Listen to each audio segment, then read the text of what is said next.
Hi everybody, PJ here, and today we're going to talk about this week's audits, where I've been and the companies I've been to. The very first place I went to was a fire station, and I didn't have my camera on for some reason, I don't know why, but I spoke to the station manager. He definitely was not going to let me video around outside. They couldn't stop me, but he was definitely not going to let me video inside the building, nor was he going to tell me anything about the actual fire engine itself. I don't know why. He kept quoting procedures. So what he was on about, I've no idea, because I do know that fire stations generally have an open day where people can go in and have a look around and get in and out the fire engines and see some of the equipment, etc., etc. But he definitely did not want me anywhere near, and I don't know why. I tried to explain to him that fire station is owned by the people. It's the people that live in the area pay. I mean, it's not the area where I live. The locals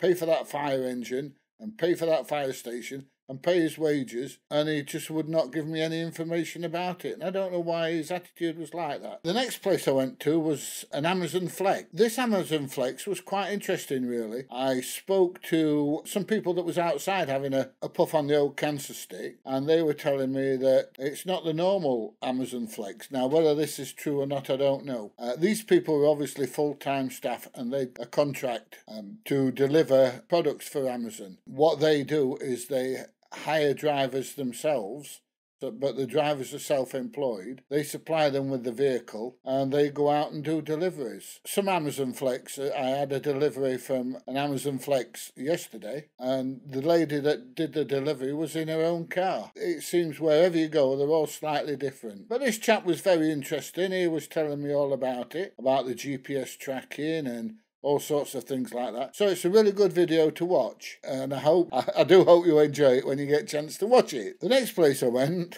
was a load of builders, actually. I actually pulled up to have a look at what they were building, and I was greeted with, "I know you, can I have a key ring? I know you, can I have a key ring?" And so I spent a good quarter of an hour, 20 minutes talking to the builders while they were explaining what they were doing and everything else, and it was really, really interesting. More or less everybody there knew who I was, so that cost me an absolute bloody fortune in key rings. The next place I went to was a company called Sotec. It's the way it's spelt, it can be spelt as or pronounced as Sutec or Sotec, but it's definitely Sotec. Now, this place was really, really interesting. One of the directors came out and spoke to me, who was an HR director, and he was telling me all about it. Now, they make bespoke automation systems for different companies, and he was a really, really nice bloke. I was going to fly the drone over, but he was a real nice bloke, and he asked me very, very kindly, quite a few times,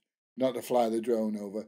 So I didn't. The main reason was I could see most of the building and the yard, you know, the workshops and stuff from where I was, and flying the drone would have been no advantage to me. So I didn't bother. And he did ask me really, really nicely. It's not like some of them where they come along, "You can't fly a drone here." He knew I could, but he asked me not to. And so, being the perfect gentleman that I am, I didn't fly the drone over the top. But you will enjoy this video. It was really, really interesting. He told me how the company started, how long they've been in these new premises that we're in, and they were really, really nice premises. And the place they were before wasn't fantastically nice, but they still produce absolutely fantastic products. So once again, a really, really interesting video to watch. I know this was a really, really strange one. I went to this place that did golf products. No, they didn't. They did plant hire. No, they did golf trolleys.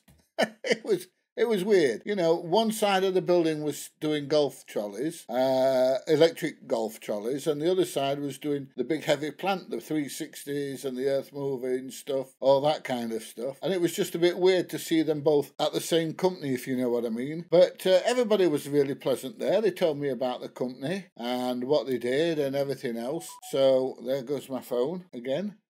Yeah, so it was really, really interesting. Everybody was very pleasant. They told me what they did there, and I was speaking to one of the fitters, and the fitter was telling me that they used to alternate. They'd got two fitters and they used to alternate. One week they was on the plant, and then next week they told me that one week they worked on the plant, and then the following week they worked on the golf carts. or the golf carts I should say. And the problem was, if they was in the middle of a job on a Friday, the other guy that came along wasn't exactly certain what the first guy had done. So what they decided to do was one person work on the plant all the time and the other person to work on the golf carts all the time. Then that way everybody was certain that they knew what they were doing and there was no mix-up and, you know, problems with the job. But yes, it was a very interesting place. Everybody was really, really nice, and it was a very pleasant place to visit. The final place I visited was a company that built or made products for the building industry, and it was a place called Power Post. Now, what they actually made was like metal spikes that go into the ground,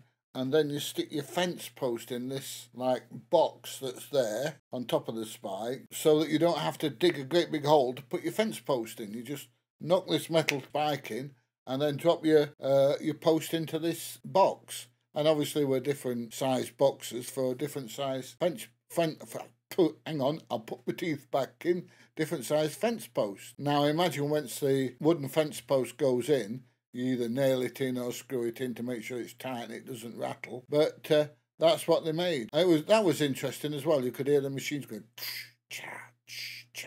in the background. I know it's a silly noise, isn't it, that I made? You could hear the machinery going in the background, and somebody come out and told me all about it. So it was really, really interesting. Anyway, that's about it for this week's audit, or where I've been out and about this week. I am doing another podcast in a couple of days, and that is questions and answers. So if you have any questions that you want to ask me, whether it be about my dreadlocks or whether it be what equipment to use, etc., etc., I'll leave a link below. I think you already know the email address. It's pjaudits@hotmail.co.uk. Email me with my questions. All the best questions get an answer.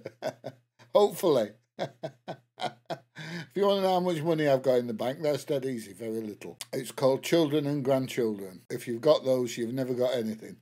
Anyway, if you've enjoyed this... I'll put my teeth in again. If you've enjoyed this video, please give it a thumbs up, please share, please subscribe, and I will see you in the next one. Bye everybody. I'll see you soon.